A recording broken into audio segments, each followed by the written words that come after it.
The Bible never once says that money is evil. It only says that the love of money is evil, and there's a reason for that. So I've been doing social media since I was 16, and when I really started to grow on social media on TikTok and Instagram at the time, and I really popped off, I got around 500,000 followers, and I opened my first business, which was this jewelry business, right? And not long after that is when I actually started going to church, and then I actually got saved by Christ, and I gave my life to Christ.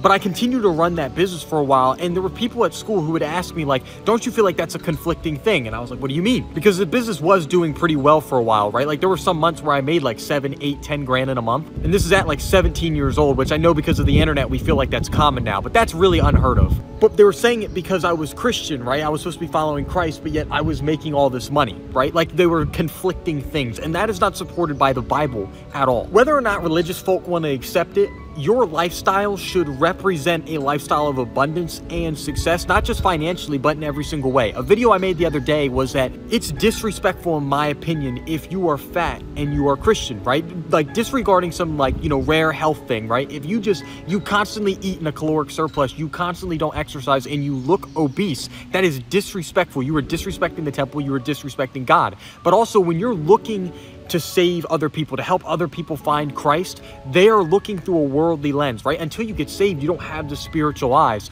So until you get saved, you're looking at it from a worldly perspective. These people should look at you and see a lifestyle that they would want to tap into. And when you're really following Christ, when you profess him in every area of your life as your leader, in every area of your life, your guidance in every area of your life, you should be prospering in every area. This whole idea that poverty is piety, or like being poor is somehow noble, that's cap. It is not biblical at all. And please understand, I am not saying that God is going to make everybody rich. In fact, some people's calling will not involve money. You literally might be poor because that's part of your calling. But for most people, you should operate in abundance. 1 Timothy 5:8 says that if you cannot provide for your children, or if you do not leave an inheritance for your children's children, you have dishonored the faith and you are worse than an unbeliever. You should be able to provide for your family and yourself, and then some. You should be able to have leftovers to give, to pass on. See, Genesis is the book of beginnings, and it reveals the true intention for anything God made. God, I'd really recommend you listen to. His name's Myron Golden online. He can explain, he goes in depth on all this types of stuff all the time about where money actually originates from and all this stuff.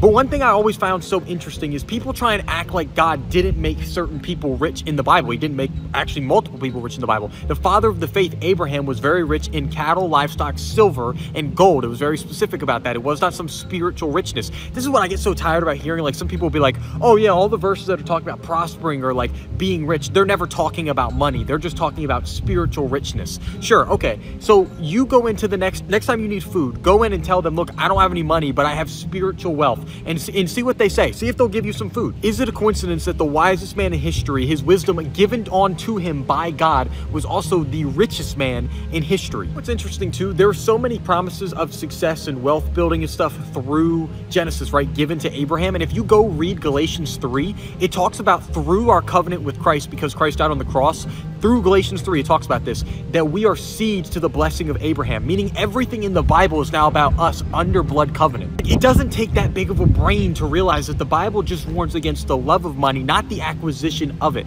not building wealth. Building wealth is a biblical thing. There's a verse, I believe it's in Proverbs, that says the drunkards and the gluttons will lie down together in rags.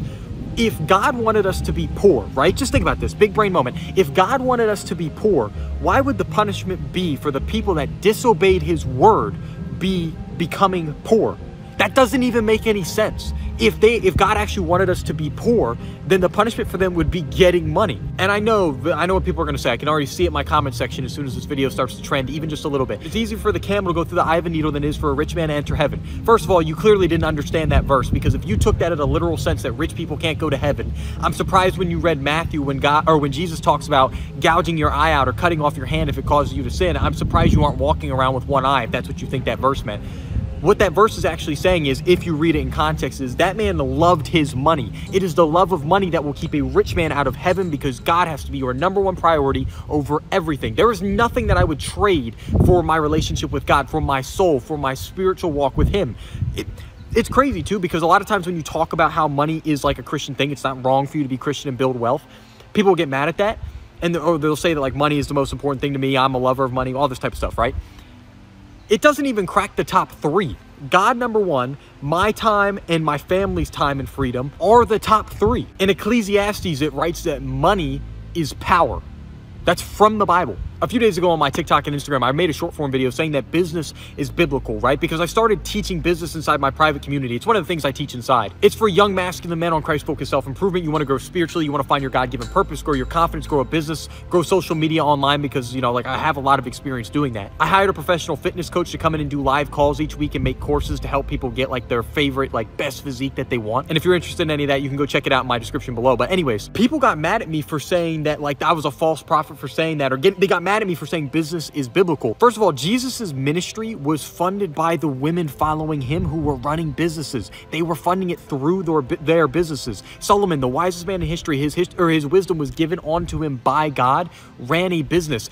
The Queen of Sheba fainted when she saw how good he was at business, right? Where did he get that business sense from? He got that wisdom. He got that intellect all from God himself. Everything comes from God. That's the other thing too. If you dispute the fact that their money didn't come from God, it absolutely did, because everything comes from God. The Bible even says that even our faith to believe in God comes from God. The women who followed Jesus had businesses. Solomon had businesses. Abraham, the father of the faith, had businesses. There is nothing wrong with wanting to acquire wealth, wanting to build wealth, with building wealth in and of itself. There's nothing wrong with any of that. Anyone who's telling you that is preaching a false gospel. Maybe false gospel might be a little steep, but they just don't understand the Bible to the level of what it's actually saying.